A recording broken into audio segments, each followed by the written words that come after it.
साथ ही अगले कुछ महीने में पूरे विभाग के अंदर लगभग 44,000 और नियुक्तियां होने वाली हैं, जिसके बारे में मैंने विस्तार से अपने बजट भाषण में बोला है। नहीं, देखिए, मैंने कहा कि ये सदन मिथ्या बोलने का जगह नहीं है और ये सदन गलत आंकड़े प्रस्तुत करने का जगह नहीं है।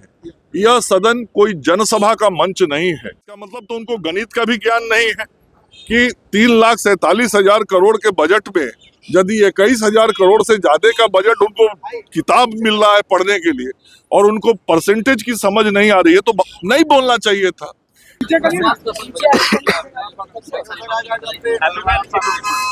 आज माननीय मुख्यमंत्री श्री नीतीश कुमार जी के नेतृत्व में स्वास्थ्य विभाग के बजट को हमने सदन के बीच रखा।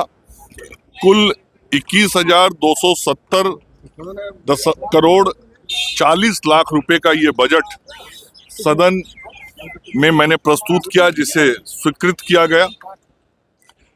आज के इस बजट के माध्यम से मैंने सदन को और बिहार की जनता को ये बताया कि किस प्रकार से मुख्यमंत्री श्री नीतीश कुमार जी के नेतृत्व में विगत 2 दशकों में बिहार के स्वास्थ्य व्यवस्थाओं में बहुत ही गुणात्मक सुधार हुआ है और आज कई ऐसे मानक हैं जिन मानकों पर बिहार देश में नंबर 1 पे है। बहुत सारे मानकों पे 2-3 पे, मतलब अब बिहार की व्यवस्थाएं बदल गई। बिहार में जहां 2005 तक केवल 9 मेडिकल कॉलेज थे, आज 27 मेडिकल कॉलेज बिहार के अंदर हैं और अगले 3 वर्षों में इनकी संख्या बढ़ के 44 हो जाएगी। 7 निश्चय पार्ट 3 के तहत हम अस्पताल को और बेहतर बनाने के निर्णय के साथ आगे बढ़ रहे हैं।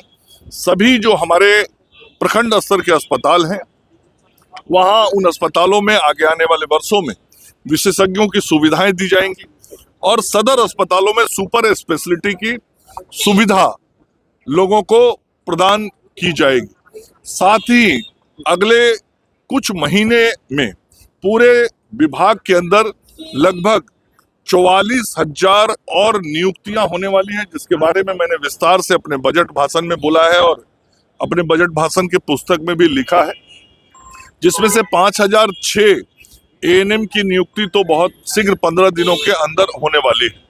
तो अलग अलग पद, मानव बल जिसकी आवश्यकता आज अस्पताल में है, उनकी नियुक्ति की भी प्रक्रिया बहुत तेजी से चल रही है। बिहार पिछले 16 महीनों से सभी सरकारी अस्पतालों में दवा पहुंचाने के मामले में पूरे देश में नंबर 1 पर है।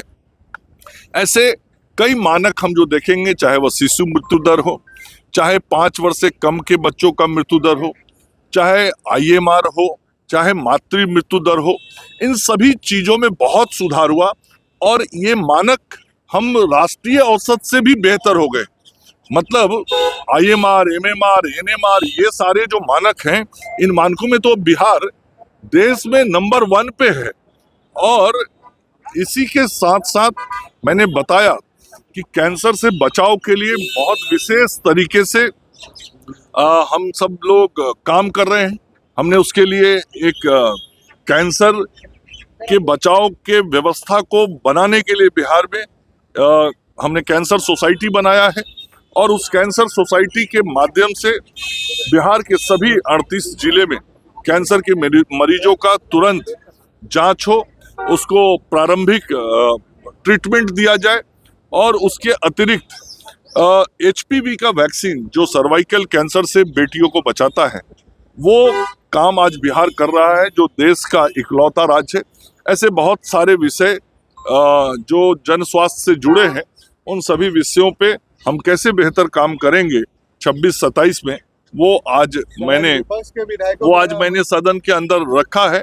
और ये मेरा सौभाग्य है कि आदरणीय मुख्यमंत्री श्री नीतीश कुमार जी के नेतृत्व में, श्री सम्राट चौधरी जी उप मुख्यमंत्री के नेतृत्व में और अपनी पार्टी भारतीय जनता पार्टी के कारण मुझे इस सदन में 8वीं बार स्वास्थ्य विभाग के बजट रखने का सौभाग्य मिला है और लोगों को स्वास्थ्य विभाग के माध्यम से सेवा करने का अवसर मिला। लेकिन विपक्ष सर वाकआउट कर रहे हैं सर। नहीं, देखिए, मैंने कहा कि ये सदन मिथ्या बोलने का जगह नहीं है और ये सदन गलत आंकड़े प्रस्तुत करने का जगह नहीं है। यह सदन कोई जनसभा का मंच नहीं है।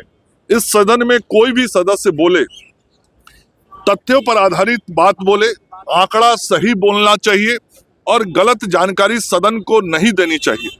एक राजद के माननीय सदस्य ने कह दिया कि स्वास्थ्य विभाग का बजट कुल बजट का 1% है। अब इसका मतलब तो उनको गणित का भी ज्ञान नहीं है कि 3,47,000 करोड़ के बजट में यदि 21,000 करोड़ से ज्यादा का बजट उनको किताब मिल रहा है पढ़ने के लिए और उनको परसेंटेज की समझ नहीं आ रही है, तो नहीं बोलना चाहिए था।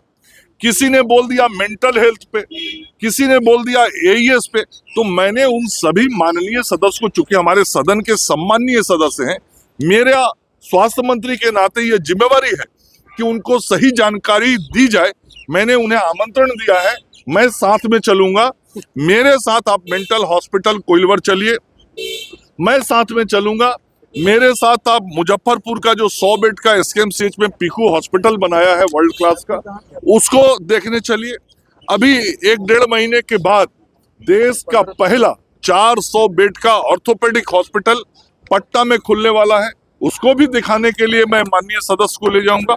तो मैंने विपक्ष के माननीय सदस्यों को इतना ही कहा कि यदि जानकारी समझदारी नहीं है तो आपको मैं सहयोग करने के लिए तैयार हूं। आप मेरे साथ उन संस्थानों का निरीक्षण करिए तो आप अद्यतन स्थिति से पूर्ण हो जाएंगे। विपक्ष के विधायक कह रहे हैं कि खैरात बांटने के लिए पैसा है लेकिन सैलरी देने के लिए पैसा नहीं है सरकार के। ये सभी जो हमारे स्वास्थ्य कर्मी हैं, सभी लोगों को समय पर वेतन दिया जाता है। यदि किसी को कोई कागजी त्रुटि या तकनीकी त्रुटि से विलंब होता होगा तो अलग बात है, उसको भी यथाशीघ्र दूर करने का प्रयास विभाग करता है।